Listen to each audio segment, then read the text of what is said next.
Alrighty, so I'm about to go over the answers to this test. I'm going to show you how to get the right answer, and I'm going to show you the right answer.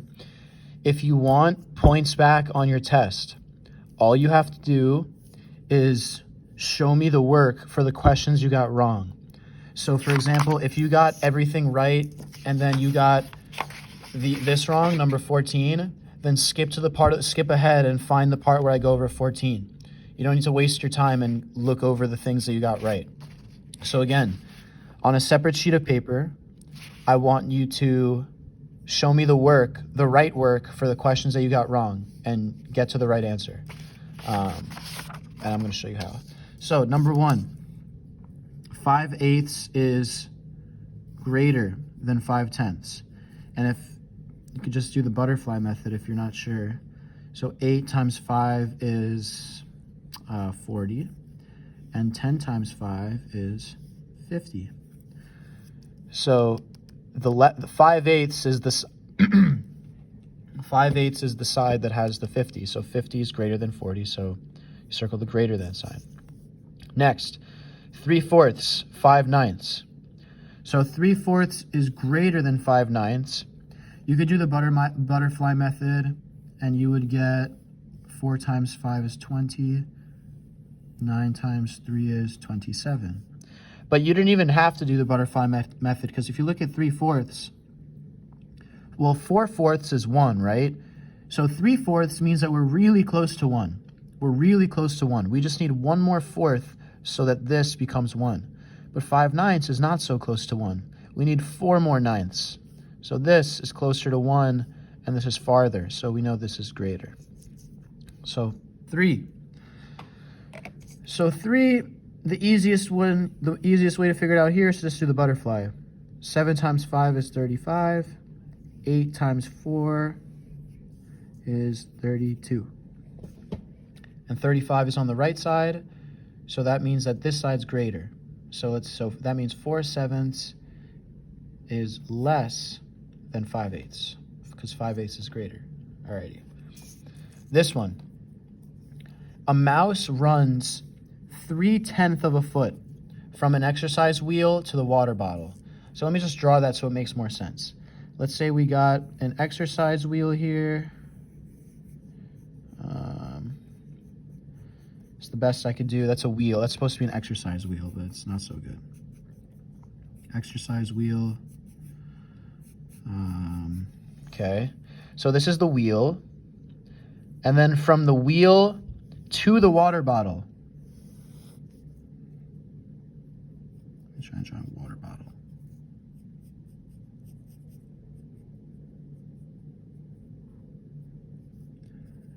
So this is the wheel, this is the water bottle. 3/10 of a foot from the exercise wheel to the water bottle. So that means from here, from the wheel to the water bottle is 3/10 of a foot. So the distance from here to here is 3/10 of a foot. So how far does the mouse run if he runs from the wheel to the water bottle and back to the wheel? So look, from the wheel to the water bottle and then back to the wheel. So that means the mouse goes here and then goes back again. Looks like a little smiley face. So I know that the distance between the wheel and the water bottle is 3/10. Well, how many times did the mouse go that far? Well, it went from the wheel to the bottle. That's 3/10. And then it went back to the wheel. So it went another 3/10. So it's 3/10 plus 3/10, which equals 6/10. So that's that. And then this one. Chris and Dylan ordered flatbread. Chris ate 1/6 of the bread. Dylan ate 1/3 of the bread. What fraction of the flatbread did they eat? So it's asking for the total amount of the bread that they ate, so we have to add these. But we can't add fractions that have different denominators. So we have to change this fraction into an equivalent fraction that has a denominator of 6, because 3 can multiply into 6, right? So we have to change this 1/3 into an equivalent fraction that has a denominator of 6. And the reason I picked 6 is because this fraction has a denominator of 6, and I know that 3 can multiply with something to get 6. So now we just got to fill out the pieces of this puzzle. 3 times what is 6? 2. And remember, if I'm making an equivalent fraction, I have to multiply the numerator and the denominator by the same number. So if I'm multiplying the denominator by 2, I have to multiply the numerator by 2. So 1 times 2 is 2. So 1/3 and 2/6 are equivalent. So now I can just substitute this in here. So now I have 1/6 plus 2/6. Remember, this is the same as 1/3. And now I have 3/6. That's my answer. That's the total amount of the flatbread that Chris and Dylan ate combined. So turn the improper fractions into a mixed number. So some of you did the wrong thing. Some of you changed this into equivalent fractions. That's not what the question's asking you. You have to change improper fractions into a mixed number. So this is 3/2. So 3/2 really just means 3 1/2. You have 3 1/2. 1, 2, 3. 3/2. So how do I turn this into, remember, a mixed number is when you have a whole and a fraction piece. So this is a mixed number because it has a whole and a fraction. It's a mix of 2 different types of numbers, a whole and a fraction. So you have to figure out, how many wholes do I have in here?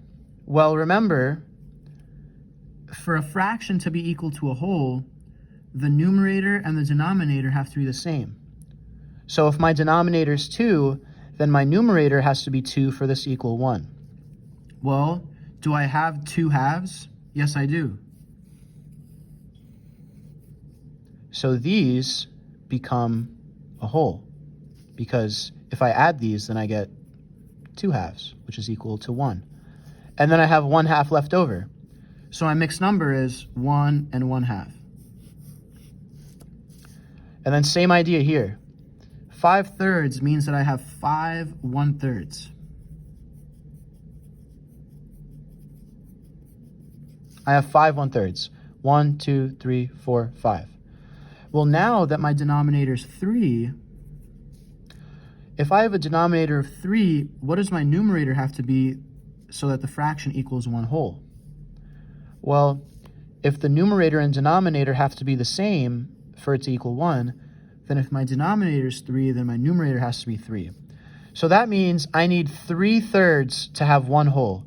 Do I have 3/3? Yes, I do. I have 5/3. So I'm gonna box off 3/3 because that's my 1 whole. So this is 3/3, which is equal to 1.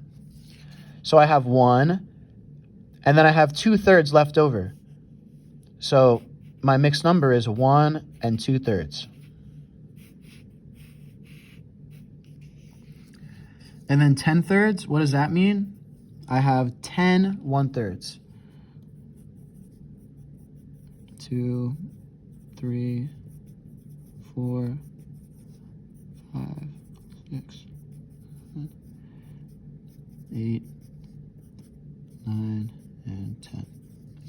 So 1, 2, 3, 4, 5, 6, 7, 8, 9, 10. So again, if my denominator is a 3, then that means my numerator also has to be a 3 for it to equal 1 whole. So I'm going to start boxing off groups of 3/3 because those are my whole. I need 3/3 to have 1 whole. So let's see, I have one group of 3/3. I have another group of 3/3. I have another group of 3/3, and then that's it. And then I have 1/3 left over.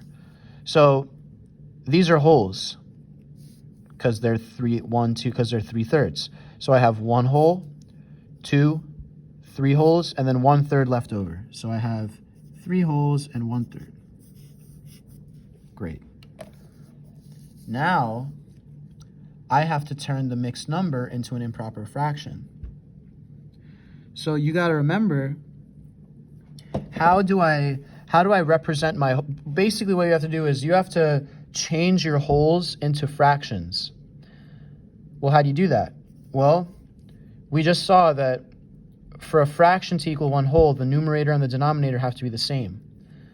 So that means I have to change this 1 into a fraction that has the same numerator and denominator. Well, which one do I pick? What denominator do I pick? Well, they give it to you. You pick the one that they give. So over here, we have thirds. So I'm just going to use thirds. So 1 whole, I can rewrite as 3/3, because that's equal to 1, right? The numerator and denominator are the same. So 3/3 is 1 whole, but now I have to add the fraction part, the 2/3. And then we add it together, you get 5/3, and that's it. So all I did was I changed this whole into a fraction, and then I added that with the other fraction piece, 2/3, and then you get 5/3. So now this one, same idea. You have to represent this whole as fractions. What denominator do I pick? Well, they give you a fraction, 1/2. So that means the denominator is 2. So that means to make this a whole, I need to have a numerator of 2. But a lot of you made this mistake here. This is 1 whole. You have 2 wholes. So that means I need 2 of these. 1, 2. Now, a lot of you didn't put the second one. You just stopped right here. But you need 2 wholes. So I have 1 whole, 2 wholes, and then you have to add the rest of this fraction, which is 1/2. Then you get 5/2.